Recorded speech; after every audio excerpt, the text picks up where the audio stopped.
ದೇವರು ಕೋರನೆ ಕೆಳಯ ಮಾಡವರ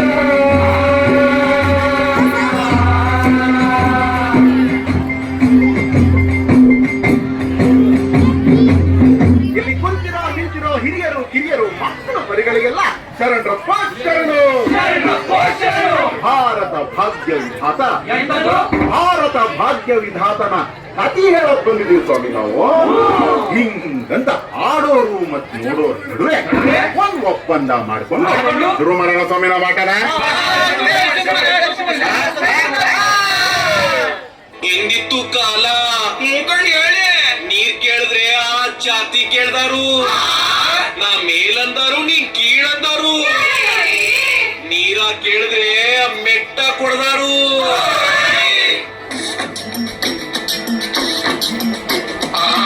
ಕೇಳಿನ ನಂಜರು ಆ ನೀರಿಗೆ ಸುರಿದರು.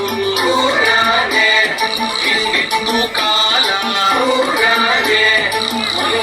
ನಂಜು ತನ್ನನ್ನೇ ಸುಟ್ಟಿತು. ಆಮೇಲೆ ಕಾಲಕ್ರಮೇಣ ಒಂದೊಂದಾಗಿ ಒಬ್ಬೊಬ್ಬರಾಗಿ ಸಮಾನತೆ ಹರಿಕಾರರು ಬಂದು ಈ ಪಾಪ ತೊಳೆದರು. ಆದ್ರೆ ಇದನ್ನ ಸಂಪೂರ್ಣವಾಗಿ ಎದುರು ಹಾಕಿಕೊಂಡು ಹೋರಾಡಿದವರು ನನ್ನ ಒಡೆಯ ಹಿರಿಯ ಈ ಭಾರತ ದೇಶದ ಭಾಗ್ಯ ವಿಧಾತ.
ಹೆಣ್ಣು ಅನ್ನೋದು ಈ ಸಮಾಜದಲ್ಲಿ ಒಂದು ಜೀವಿಯಾಗಿರ್ಲಿಲ್ಲ.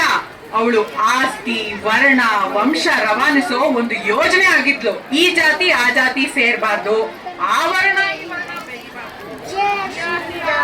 ಅವ್ರಿವ್ರ ಕೈ ಸೇರ್ಬಾರ್ದು, ಹಿಂಗೆಲ್ಲ ಆಗ್ಬಾರ್ದು ಅಂದ್ರೆ ಹೆಣ್ಣಿಗೆ ಯೋಚಿಸೋ ಶಕ್ತಿ ಕೊಡ್ಬಾರ್ದು. ಹಾಗೆ ಅವಳಿಗೆ ಒಪ್ಪಿಗೆ ಇದೆಯೋ ಇಲ್ವೋ, ಅವಳ ಬುದ್ಧಿ ಮತ್ತು ಮೈ ಮಾಗಿದ್ಯೋ ಇಲ್ವೋ, ಅವಳಿಗೆ ಜಾತಿಯಲ್ಲೇ ಮದುವೆ ಮಾಡಿಸ್ಬಿಡೋದು. ಹೆಣ್ಣು ಆಸ್ತಿ ತಗೋ ಬರ್ತಾಳೆ. ಹಾಗಾಗಿ ಒಬ್ಬ ಗಂಡಿಗೆ ಹೆಚ್ಚೆಚ್ಚು ಮದುವೆ ಮಾಡಿಸಿದಷ್ಟು ಹೆಚ್ಚೆಚ್ಚು ಆಸ್ತಿ ಬರುತ್ತೆ. ಒಂದ್ ವೇಳೆ ಗಂಡ ಸತ್ರೆ ಅವಳು ನೀನ್ ಯಾವ ಗಂಡು ನೋಡದೆ ಇರ್ಲಿ, ಹಾಗ ಅವಳು ಬೇರೆ ಸಂಸಾರ ಮಾಡದೇ ಇರ್ಲಿ ಅಂತ ಅವಳು ತಲೆ ಬೋಳಿಸ್ತಿದ್ರು. ಅವಳು ಮನೆ ಬಿಟ್ಟು ಆಚೆನೆ ಬರಂಗಿರ್ಲಿಲ್ಲ.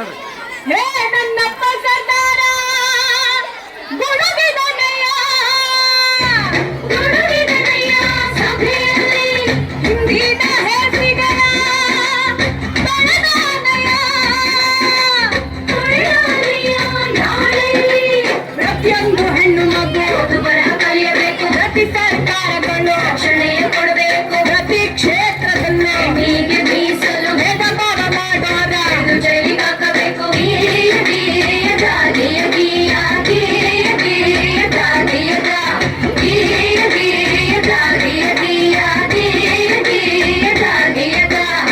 ಅದು ಅಲ್ಲದೆ ನನ್ನ ತಂಗಿ ಕೇಳ ಹನ್ನ ಮದರಂಗಿ, ಪ್ರತಿಯೊಂದು ಕ್ಷೇತ್ರದಲ್ಲೂ ಹೆಣ್ಣಿಗೆ ರಕ್ಷಣೆ ಇರಬೇಕು.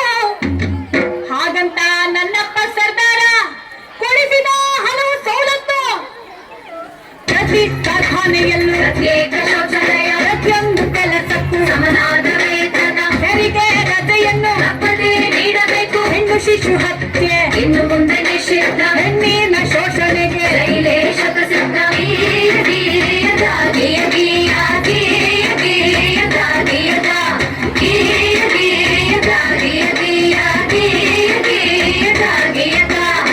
ಹೀಗೆ ಹಲವಾರು ಸವಲತ್ತು ಸ್ವಾತಂತ್ರ್ಯವನ್ನು, ನಿಮ್ಮಂತ ಹೆಣ್ಮಕ್ಳು ಅರಿವಿಲ್ಲದೆ ಅನುಭವಿಸುತ್ತಿರುವ ಅನುಕೂಲಗಳನ್ನು ನಮ್ಮಪ್ಪ ಆ ಭಾರತ ಭಾಗ್ಯ ವಿಧಾತಾನೇ ಕೊಡಿಸಿದ್ದು. ಹೆಣ್ಣು ಮಕ್ಕಳಿಗೆ ಆಸ್ತಿಯಲ್ಲೂ ಹಕ್ಕುಂಟು, ಗಂಡು ಹೆಣ್ಣು ಎಂಬ ಬೆಳಕಿನಲ್ಲಿ ಎಡೆಯುಂಟು. ಹಳೆದೋಯ್ತು ಹಳೆಕಾಲ, ಅರ್ಥೈತೆ ಹೊಸ ಸುಗ್ಗಿ. ಪ್ರತಿಯೊಬ್ಬ ಪ್ರಜೆ ಈಗ ನಿಂತನೋ ಎದೆ ಹಿಗ್ಗಿ, ಪ್ರತಿಯೊಬ್ಬ ಪ್ರಜೆ ಈಗ ನಿಂತನೋ ಎದೆ ಹಿಗ್ಗಿ, ಪ್ರತಿಯೊಬ್ಬ ಪ್ರಜೆ ಈಗ ನಿಂತನೋ ಎದೆ ಹಿಗ್ಗಿ.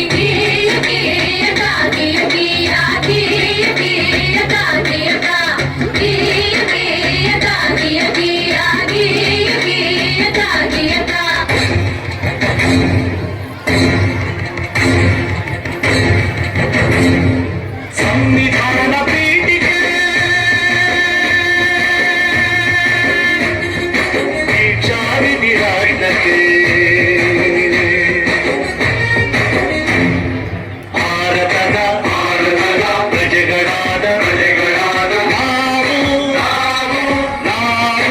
ನಾವು ಭಾರತದ ಪ್ರಜೆಗಳಾದ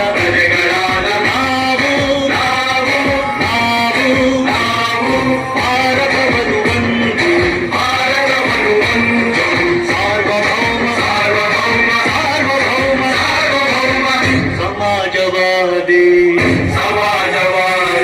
ಭಾರತವನ್ನು ಒಂದು ಜಾತ್ಯತೀತ ಪ್ರಜಾಸತ್ತಾತ್ಮಕ